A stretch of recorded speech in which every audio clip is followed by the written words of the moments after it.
The start of the NBA season usually gives us a good glimpse into the possible direction for a lot of these franchises. Usually, those assessments happen on the court, but this year for the Clippers, we could be seeing the very sad direction of this team being unfolded off the court. This past Thursday came with some pretty explosive news that former Clippers trainer and Kawhi associate Randy Shelton was suing the franchise for wrongful termination. Obviously, the rights of workers is something that needs to be protected, but his claim of wrongful termination isn't the main reason that this news has reaching implications for the league as a whole. But the details inside that lawsuit do indeed possibly hold consequences for the Clippers. In this lawsuit, Randy claims that the reason for the firing was because he complained to the Clippers that they were subjecting Kawhi to unsafe and illegal treatment that was in disregard of Kawhi's health, safety, and known medical restrictions. Beyond this, Randy also made the claim that the Clippers were tampering for years, going all the way back to 2017 in an effort to persuade Kawhi to come to the Clippers,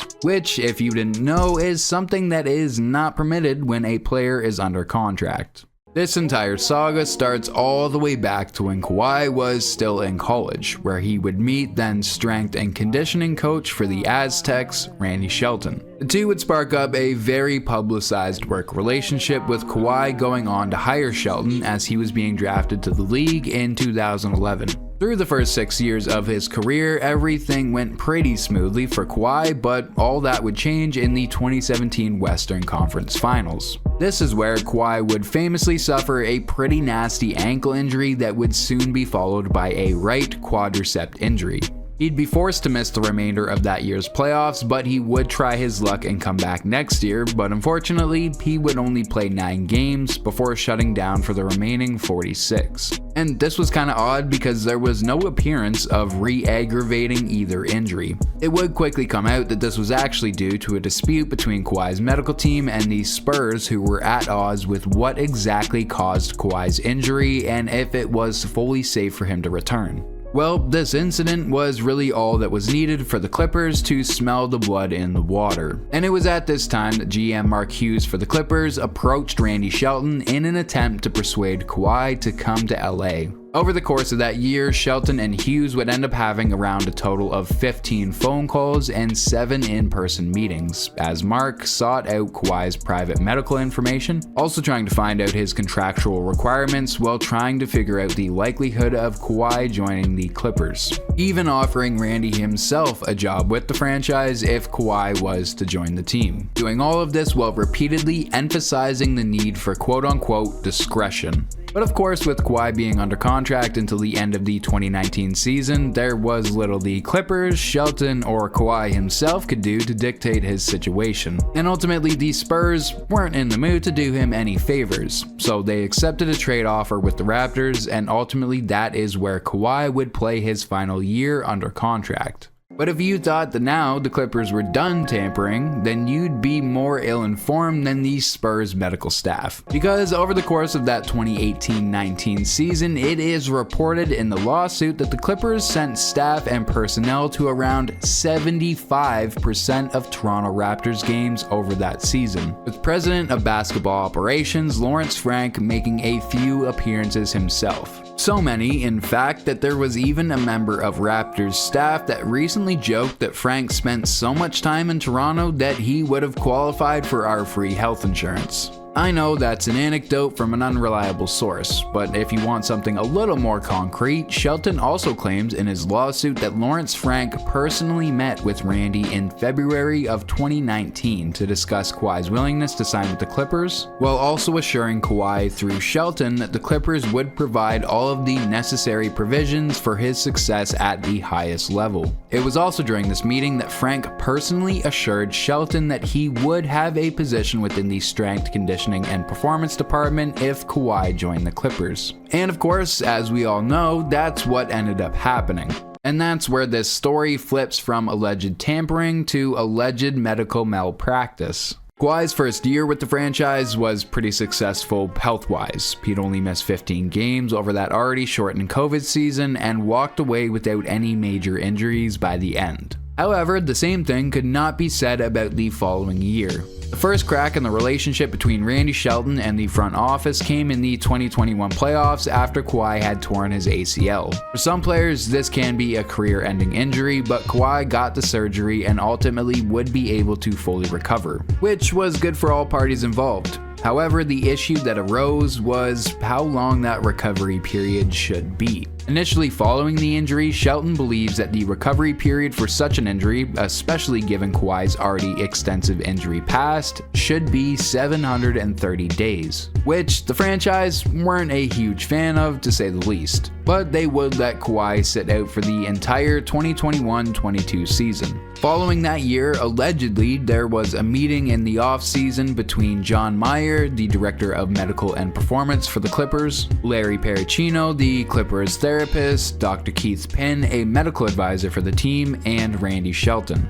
Shelton alleges in the suit, in this meeting, it was decided that Kawhi would not be given the 730 days to recover, and that actually he'd have to suit up for the upcoming 2022-23 season. According to Randy, this decision was made because of the Clippers failing to make the playoffs the season prior, essentially claiming that the team was willing to put the success of the franchise over the health of its star player. In that meeting, Randy claims he fought for Kawhi and demanded that they allow him to be on a minutes restriction while also opting out of back-to-back games, to which everyone else on the Clippers medical staff agreed to. However, once the season started up, Kawhi was required to log heavy minutes. And to be fair, Randy's not wrong when he claims this in the lawsuit. In Kawhi's second game back with the Clippers, they actually gave him more minutes in the fourth quarter than a fully healthy Paul George. This was despite the Clippers already being down by 16 going into the fourth and losing that game by 13. But either way, after that second game, Kawhi complained of swelling and inflammation in his knee. So an MRI was done and it revealed damage to the cartilage in his knee. More incidences of negligence would pop up over that season, according to Shelton, like in March when Randy believes that Kawhi was displaying signs of a concussion, but the Clippers refused to put him into concussion protocol. According to Randy, Kawhi would go through that entire season experiencing pain, and slowly but surely his body was failing him. This all accumulated in the 2023 playoffs, where Kawhi would be sidelined once again. At the time, this was characterized publicly as a sprain. However, an MRI revealed that Kawhi had suffered a torn meniscus and additional cartilage damage to his already repaired ACL. And this was the final straw for Shelton, who had already been slowly pushed out of his roles at work over the course of that season. On April 27th, 2023, he would make his first official written complaint to Frank Lawrence for negligent medical care of Kawhi concerning everything from the handling of his return after the ACL injury to the missed concussion protocol. To which Frank responded saying, quote, "We take your concerns very seriously and we will promptly move forward with an investigation." Also adding, quote, "The organization will not tolerate any form of retaliation against any of its employees." So that was a fucking lie.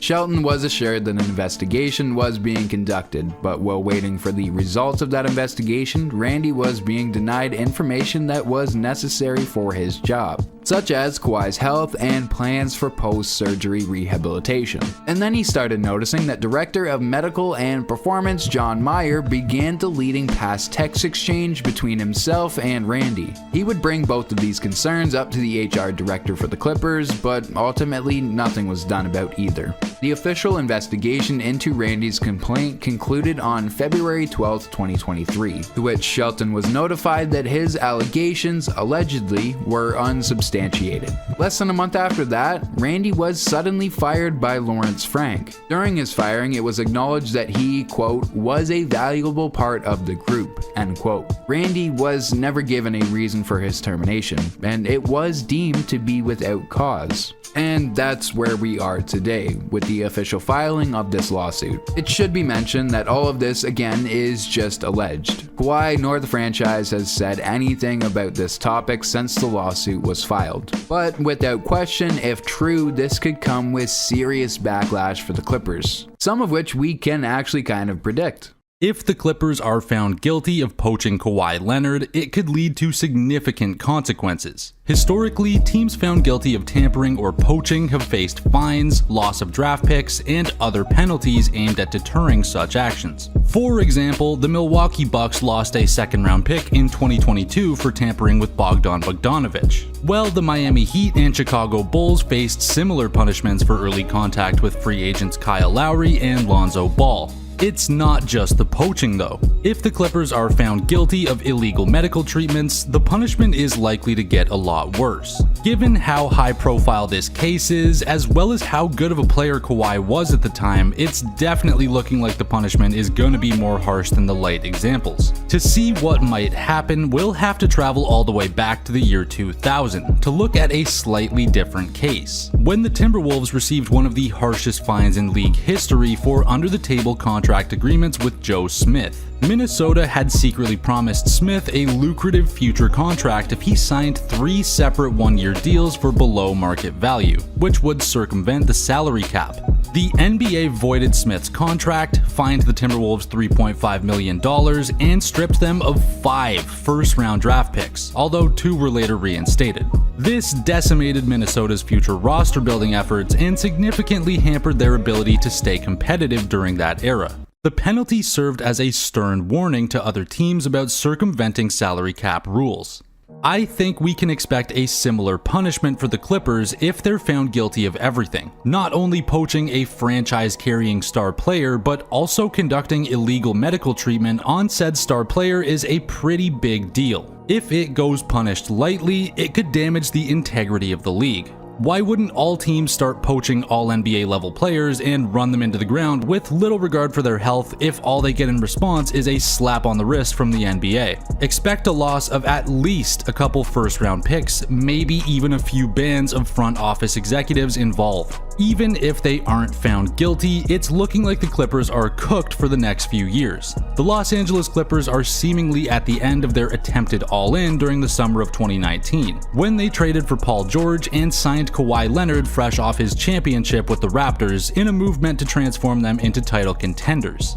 The team sacrificed a massive haul of draft picks and young talent to secure the star duo, as Kawhi would only go if PG was acquired. But 5 years later, it's clear that gamble hasn't paid off. With Paul George already gone to the 76ers and Kawhi's future in Los Angeles increasingly uncertain, the franchise's grand experiment is unraveling. Leonard's situation adds complexity to the team's struggles. Once hailed as a franchise savior, he now carries the label of a problem child in the NBA due to his frequent absences and ongoing conflicts with teams over injury management. Dating back to his time with the San Antonio Spurs, Kawhi has consistently clashed with franchises regarding his health, prioritizing long-term recovery over playing through pain. This stance, while controversial, has shone a spotlight on a bigger issue: the NBA's approach to player health. With a lot of teams emphasizing the importance of stars playing as much as possible, especially in light of new player availability rules, Leonard's method of sitting out to preserve his body has made him a lightning rod for criticism.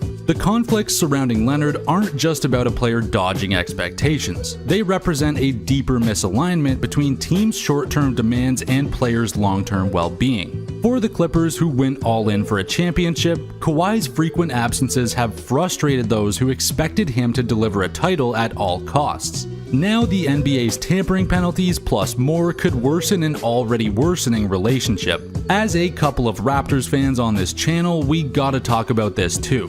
In retrospect, Kawhi's decision to leave the Raptors a number of years ago seems like a big mistake. Since then, his career has been plagued by injuries, conflicts over medical management, and playoff disappointments. Toronto had embraced Leonard as a hero and respected his health concerns, using load management strategies that helped maximize his performance during their championship run. If he had stayed, Leonard could have built a lasting legacy, leading a talented team with a front office known for savvy moves.